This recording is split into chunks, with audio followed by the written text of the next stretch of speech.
Tonight on NewsCenter, President Park Geun-hye warns there will be no future for the Kim Jong-un regime if North Korea does go ahead with another nuclear test. Now this as we're learning that North Korea fired a mid-range missile earlier this morning that seems to have failed. From new tax credits for investments in non-traditional sectors and mini stimulus to designated a one-off holiday, the Korean government rolls out various measures to shore up the economy. And Chinese President Xi Jinping vows to comprehensively and fully implement U.S. sanctions against North Korea's nuclear and missile programs. NewsCenter begins right now.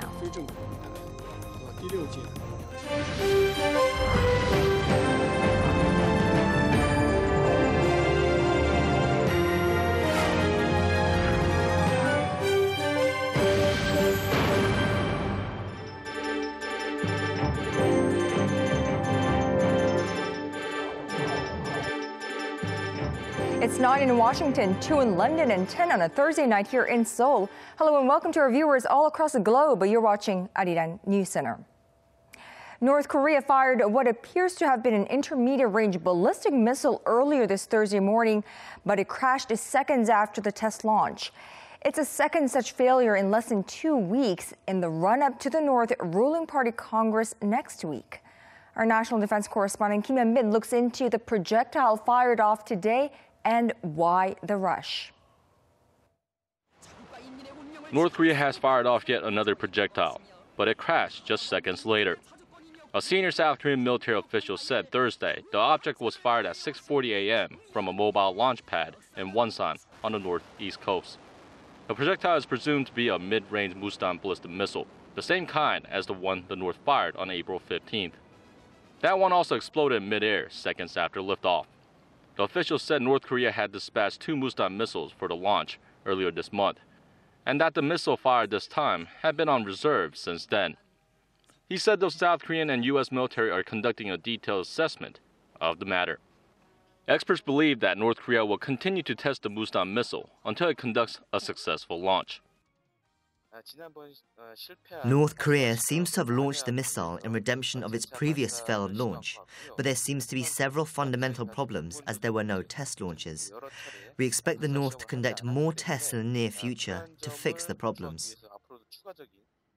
The Mustan missiles were dispatched for the first time in 2007 without going through any test launches, until Pyongyang conducted its first test on the birthday of the regime's founder, Kim Il-sung, which fell on April 15th.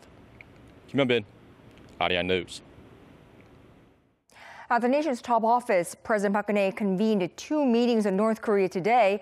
She called for a full defense readiness against Pyongyang's possible provocations and warned there will be no future for the Kim Jong-un regime if it conducts another nuclear test. Our presidential office correspondent Hwang Jihye has this report. President Park made note of the rising threats from North Korea, which is reportedly preparing for an exercise targeting a replica of South Korea's presidential office. She also reiterated that Pyongyang is capable of conducting a 5th nuclear test at any time ahead of its ruling Workers' Party Congress for next Friday. At a cabinet meeting this morning, she said the North provocations pose a serious threat to regional security.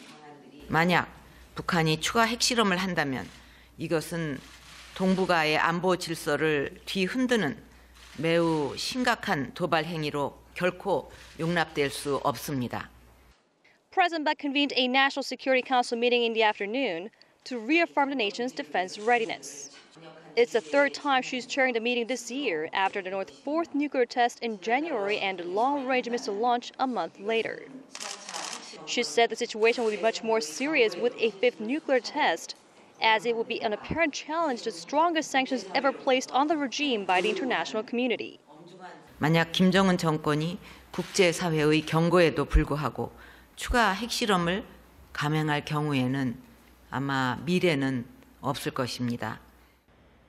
President Park called on the members of the National Security Council to act quickly and protect the South Korean people if Pyongyang conducts another nuclear test while she's in Iran next week. Hwang Jihye, Arirang News. Well, down a bit south in Korea's National Assembly, the ruling Saenuri Party and the government held a security meeting with the vice ministers of foreign affairs, defense and unification. Our parliamentary correspondent Park Ji-won has more on their pledge for a stern response and stronger sanctions in the event of another nuclear test by Pyongyang. The senior South Korean government officials at the security meeting said they are closely monitoring the current situation and will respond with more sanctions and pressure if North Korea carries out any further provocations. If North Korea conducts a fifth nuclear test, the South Korean government will push for a new UN resolution, strengthening the 16 sanctions on the regime, while closely cooperating with countries like the U.S., China, Japan, and Russia. The government said it is monitoring North Korea's increasingly threatening rhetoric against the South Korean president and presidential office. It also vowed to keep up the pressure on Pyongyang until it achieves its goal of inducing positive change in the North. Together with the international community, we'll keep pressuring North Korea unless the North shows its sincerity to willingly denuclearize. The South Korean Defense Ministry vowed to respond to the North's threats by furthering the development of its indigenous Korean air missile defense system and the so-called kill chain missile defense system. The Defense Ministry is following North Korea's preparations for any provocations, including another nuclear test, in order to defend the Republic of Korea. The ministry is constantly developing its own capabilities, as well as strengthening the alliance with the U.S. Also, during the hour-long meeting, the ruling Saenuri Party emphasized the need to cooperate with the opposition parties and the president, given the current situation. The ruling party also proposed the creation of a joint consultative group on national security involving the three entities. Park Ji-won, Arirang News. Well, the Korean government has been rolling out a slew of policy measures to shore up the economy. The nation's slowing economic growth topped the agenda at a cabinet meeting presided by President Park earlier today, and a new series of policy initiatives were unveiled. One, designating a one-off holiday on one working day sandwiched between holidays in early May, this to spur domestic consumption. Our Lee Ji-won looks into some of the many announced today. President Park Geun-hye and our administration are actively seeking ways to boost the sluggish domestic economy. On Thursday, the government designated May 6th as a temporary holiday, handing Koreans a 4-day weekend that starts on May 5th, which is Children's Day in Korea. 징검다리 연휴인 5월 6일을 임시 공휴일로 지정하는 등 국민 사기를 진작하고 관광과 내수 활성화에 크게 기여하는 계기를 이번에 꼭 마련하기를 바랍니다. The long weekend is expected to give the public more time and opportunities to consume as well as travel and spend in related activities. President Park also made remarks regarding golf as a means to boost domestic consumption. In a recent meeting with chief editors of major media outlets, the president said she hopes negative connotations on the sport change, especially after a comment she made in 2013 in which she questioned government officials on having time to play golf was interpreted as a ban from playing it. The president added that clarifying such misinterpretation should help lift the burden on the nation's golf industry. The government's planned large-scale economic measures are also expected to improve the current economic situation. Just this week, the government announced a set of measures to support job creation for young people and women, including a monthly employment day event to connect job seekers and employers, as well as plans to improve government support for investments in new industries. The government is also expected to announce on Friday whether additional duty-free stores will be allowed in central Seoul. Lee Ji-won, Arirang News.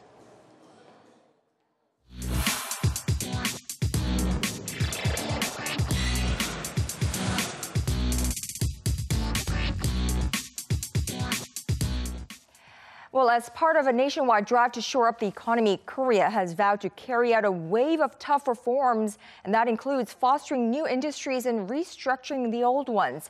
Now, this as the country faces its traditional growth engines lose steam, slowing the overall pace of economic growth. For more on the government's policy direction aimed at breathing new life into the slumbering economy, our Hwang Jihye joins me in the studio. Now, Jihye, boosting investment and promoting new industries, that's been an issue for quite some time now. So what's new? What the government announced today during an economy-related ministers' meeting is the country's economic policy blueprint to tackle issue long brought up by economists. They're completing the structural reforms in the 4 sectors and shifting the country's industrial sector to the next level through corporate restructuring and investment. So while the economic team led by the former finance minister Geunhye focused on boosting the demand side through expansionary fiscal and monetary policies, the third economic team led by finance minister Yoo is focusing on the supply side to wiggle out of low growth woes of continuing to expand below 3%. Jihye, much of the spotlight today is on the government's so-called industrial reform push, I should say. What are we expecting regarding that? Well, the government pledged to grant the highest level of tax credits of up to 30% on research and development investments that companies make in new industries. While exactly which sectors those are will be decided within the first half of this year, they're likely to involve the Internet of Things, new energy projects, and smart cars. It also established a new tax credit of up to 10% on facilities investment if the money are poured to commercialize new technology. The government is set to offer greater tax credits in other service-related industries as well, like the cultural content sector, and plans to support high-risk new industries by running a fund worth around 1 trillion won, or roughly $870 million. Now, another government fund operated by state-run banks worth around $70 billion will provide cheap loans for investments in information and communications technology sector, but in all these measures, some experts say they are more supplementary than fundamental. The government has drawn up a financial and taxation support package, but the question is whether this is enough to draw out good players in the market. Will these 8 programs encourage companies to jump in and give it their all? That's where we still see the unknowns. Jihye, of course, another pillar regarding this industrial reform is restructuring the ailing sectors. The government unveiled a whole list of measures to do just that earlier this week. Is there anything new apart from what we already know? Not really. The government is aiming to move forward with the measures they've announced, and that is restructuring the country's old growth engines such as shipbuilding, shipping, and construction that have been posting eye-watering losses and in turn dragging down the country's overall recovery momentum. The finance minister today, however, once again emphasized the government's will to push ahead with the restructuring that is widely expected to face strong opposition from the labor sector due to inevitable job losses in the process. My team and I will swiftly carry out corporate restructuring to surgically remove the troubled areas and revive the economy with every ounce of energy we have as the times demand. Now, still, Jihye, a market expectation is that there will be some kind of an additional stimulus as the nation faces feeble economic growth momentum.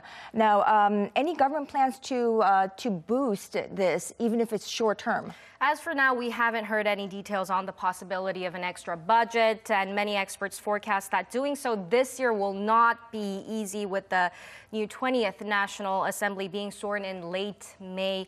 They're saying winning parliamentary approval is not going to be easy for the supplementary budget within this year. And to better support the reform drive, however, the government did lay out plans to front-load roughly $5.7 billion more of its budget in the first half of this year.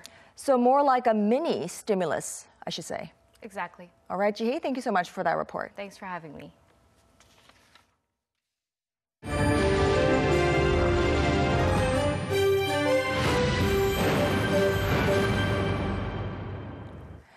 Well, it seems the South Korean foreign minister's efforts to put North Korea in the spotlight at a regional meeting has been successful. Pyongyang took up a big portion in the conference's joint declaration Not only that, Chinese President Xi Jinping vowed Beijing's comprehensive and full implementation of the UN sanctions on North Korea.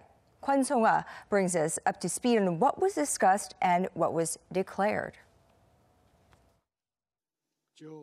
In a declaration adopted by all of its 26 members, Conference on Interaction and Confidence-Building Measures in Asia, or CICA, strongly condemned North Korea's nuclear test earlier this year and the following string of missile launches, and reaffirmed that its weapons program must be abandoned once and for all. I hope that CICA will play a special role in blocking advances in North Korea's nuclear weapons capabilities and in stopping North Korea from conducting another nuclear test. South Korean Foreign Minister Yoon Byung-se called on his fellow foreign ministers to show leadership in thoroughly implementing UN Security Council's Resolution 2270. Chinese President Xi Jinping, in his opening remarks to the meeting, vowed to fully implement those sanctions. He touted China's efforts to deal with North Korea's provocations and asked other nations to push forward to bring about stability in Northeast Asia. We hope all sides will exercise restraint, do not provoke tension between each other. Instead, we should work together to bring the peninsula nuclear issue back to the path of resolution with dialogue and negotiation as soon as possible. Following a bilateral meeting on Wednesday with his Chinese counterpart Wang Yi, Minister Yoon met on Thursday with Russian Foreign Minister Sergei Lavrov to discuss the North Korean issue. During the talks, China and Russia expressed serious concern about North Korea's unpredictability and the development of its nuclear and missile capabilities. Minister Yoon extended his conversations on the matter with many other counterparts, including the top diplomats from Turkey, Thailand, Ukraine, Kazakhstan, and Kyrgyzstan, reflecting South Korea's wish to have everyone's consensus on pressuring North Korea. Kwon Song-ah, Arirang News. North Korean leader Kim Jong-un is expected to consolidate his power base by selecting new and younger aides during the 7th ruling Workers' Party Congress. Our Connie Kim reports what the young leader is aiming for is to idolize himself as he readies to declare that this is his era during the rare political gathering. When Kim Jong-un holds the 7th ruling Workers' Party Congress next week, he's expected to tighten his grip on power through personal reshuffling with an emphasis on young people. A report from the Seoul-based Korea Institute for National Unification has backed the claim, saying the word young people has been mentioned the most from the North's state-run Rodong Sinmun newspaper over the past 6 months. The author of the report says that this is part of the young leader's strategy to reshuffle personnel and replace aides of his late father, who are mostly in their 60s. It's expected that Kim Jong-un will select his own people to declare this his era. Newspapers have been stating young people many times to create such an atmosphere. The professor added Kim will be seeking to idolize himself with new aides, a process he has been continuously working on since coming to power in late 2011. A South Korean unification ministry official said the process of Kim Jong-un idolizing himself started with the execution of his uncle Chang Song-taek in 2013. The second landmark phase came following the North's nuclear and long-range missile test, with another idolization stage expected after the convention. However, there are some who expect Kim's idolization process to face a backlash, as the young leader has been mobilizing citizens with intense labor and restrictions in preparation for the rare Congress, the first of its kind to take place in more than 3 decades. Connie Kim, Arirang News. Last year, Korea and Japan reached a landmark agreement meant to settle once and for all Japan's wartime sexual enslavement of Korean women. But the statue of a young girl sitting in front of the Japanese embassy in Seoul, which symbolizes the victims, continues to be a source of disagreement between the two countries. Now, Japan has been trying to come up with its own interpretations of the agreement, while the Korean government has made crystal clear time and time again that removing that statue was never part of the deal. Kwon Jang-ho has the details. Korea's foreign minister once again spelled out that the removal of the statue symbolizing the victims of Japan's wartime sexual slavery in front of the Japanese embassy in Seoul was not part of the deal that was reached last December between the two countries. The details of the December 28th agreement is what was announced by both nations' foreign ministers on that day, no more, no less. It is not open to anyone's subjective interpretation. This was the response to a statement made by Japan's Deputy Chief Cabinet Secretary Koichi Hagiuda on Wednesday, who said removing the statue was part of the deal. He claimed that the deal was to settle the issue once and for all, and that included the removal of the statue. But the Korean government has repeatedly stated that the statue has nothing to do with either government, as it was installed by private organizations. Meanwhile, in the U.S., the San Francisco Board of Education passed a resolution that supports the teaching of Japan's wartime sexual slavery in California high schools. The proposed curriculum for grade 10 world history described the issue as an example of institutionalized sexual slavery and one of the largest cases of human trafficking in the 20th century. A final decision to include the topic is set to be made in May after assessing further public opinion. Kwon Jang-ho, Arirang News.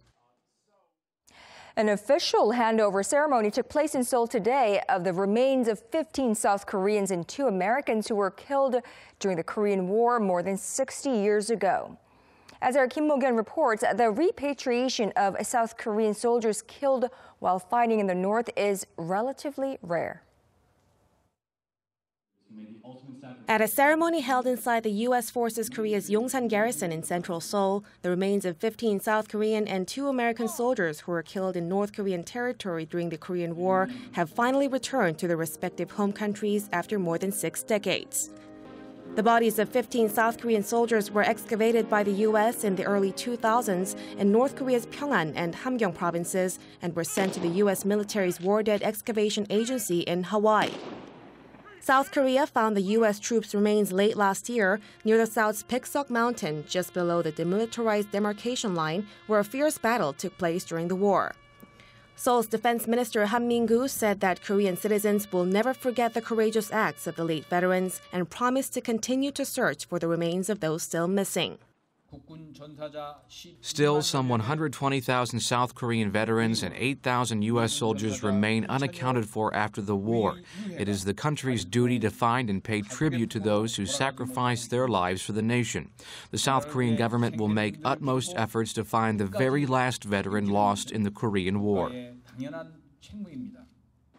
General Curtis Scaparotti, the commander of the U.S. Forces Korea and who organized the event, said that South Korea was able to come this far because of the soldiers' ultimate sacrifice and perseverance.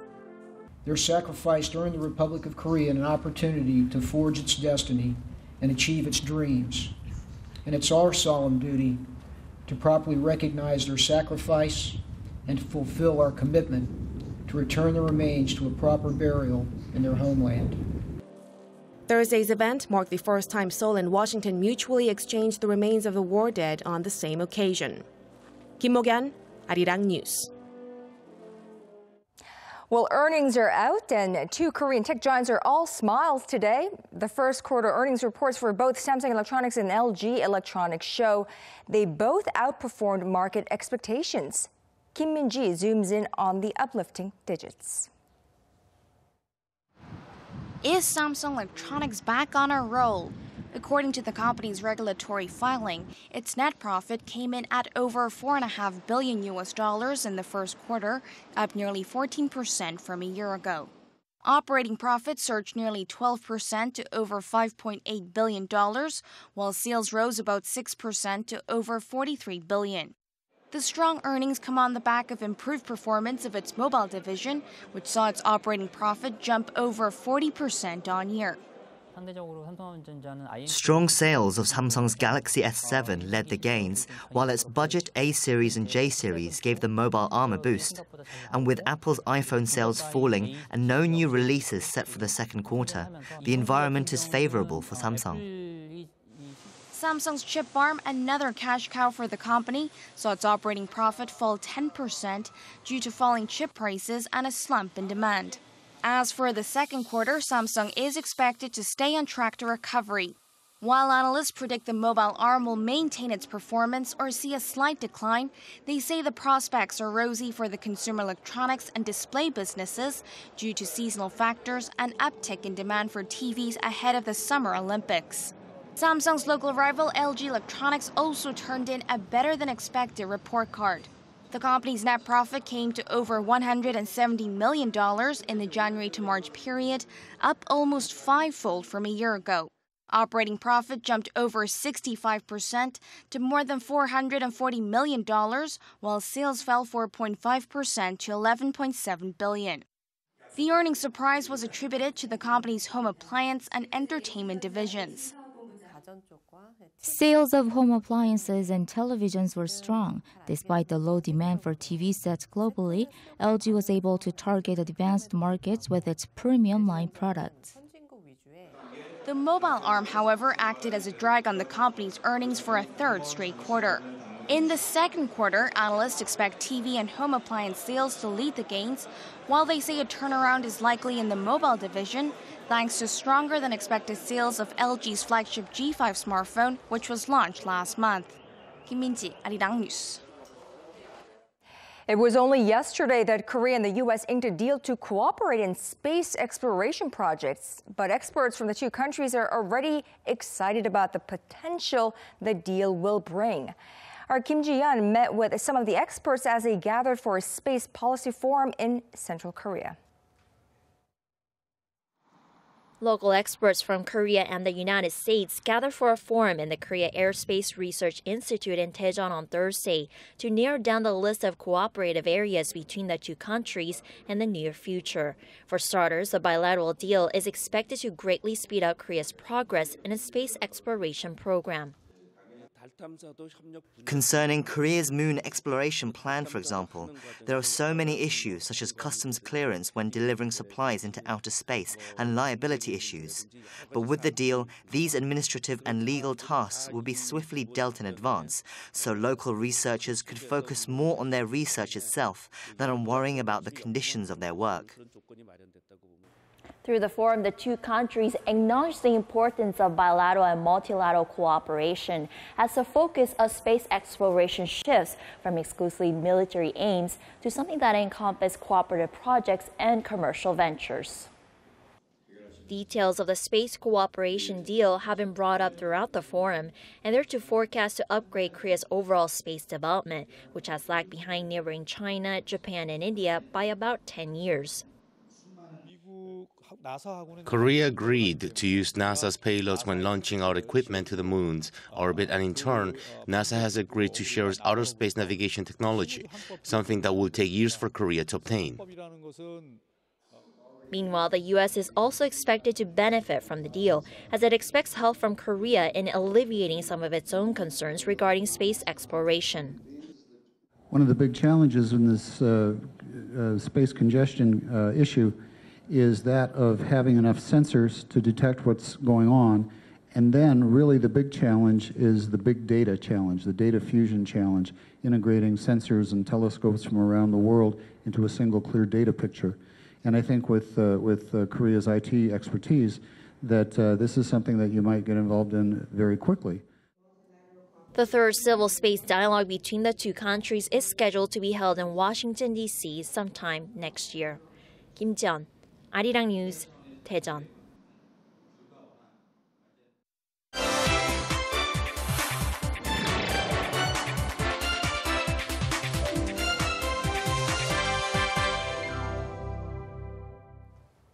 Russia launched its inaugural rocket from a new cosmodrome on Thursday, a day after a technical glitch thwarted the much-publicized event.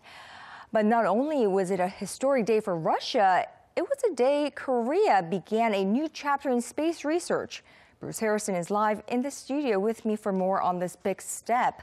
Now, Bruce, a Korean telescope, space telescope, was successfully placed in orbit through this Russian rocket launch. How did it go down? Yeah, like you said, a big day for both countries, and it almost didn't go down because of that technical glitch on Wednesday. But today, smooth sailing, the rocket was able to take off, and the Korean research telescope reached orbit. It was being carried by one of 3 satellites on the Russian rocket.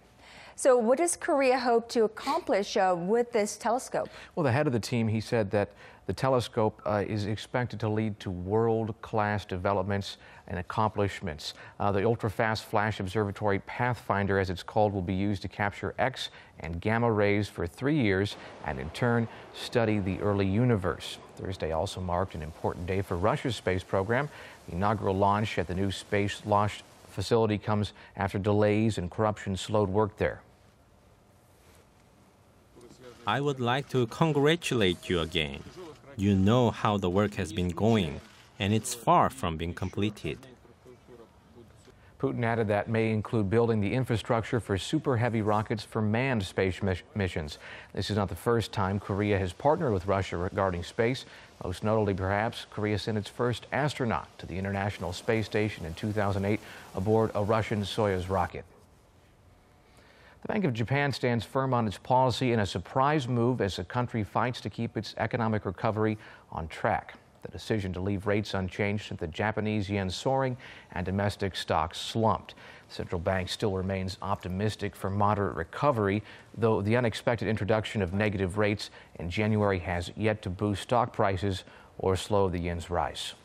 Right, so the Bank of Japan has decided to wait and see how this negative interest rate will impact the economy, but it was a bit of a market surprise. Oh, yeah. Yeah. Bruce, the bank also introduced a program to help the recovery efforts in Japan's earthquake-hit disaster areas. Yeah, they've created this program that set aside about 300 billion yen, that's nearly 28 million US dollars, to offer funds at zero interest for financial institutions in those hard-hit areas in the southern part of Japan.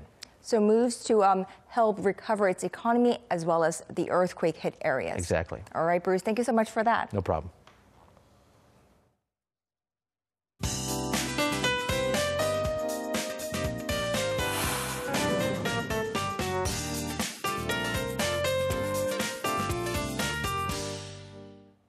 A surprise long weekend coming up next week for most of you living in this country. Now, next week will be a whole lot shorter with a 4-day weekend starting on Children's Day, May 5th, and then May 6th, a one-off holiday made today, and then the weekend. Travel plans in the works? Let's head straight over to our Jihan at the Weather Center to find out what the weather has in store for us. Now, Jihan, tell us how we should be planning our long weekend, indoors or outdoors? For now, I would say outdoors, and as you said, temporary holiday will surely make the long weekend the perfect backdrop for an awesome start of May. Right, no doubt there. And some tour sites and highway tolls will be made free for that one-off holiday, I hear. That is right. Now, highways on May 6th will be toll-free across the country, and major palaces will be open to the public free of charge throughout the holiday. So be sure to plan your long weekend accordingly in advance. And as I said, the weather seems pretty fair for now, but things could change. Tomorrow should be a repeat of today's conditions for the capital areas, but the air will remain dry with a dry weather advisory still in place in the capital areas, but southern regions will have much milder and brighter conditions tomorrow. So let's go right into tomorrow's temperature readings. Daily low here in the capital will start off at 11 degrees Celsius, while Busan and Jeju will start at 12 and 13 degrees Celsius. And as for the daily highs, Seoul, Daejeon, and Gwangju will see a high of 23 degrees Celsius tomorrow afternoon. That's Korea for you, and here's international weather for viewers around the world.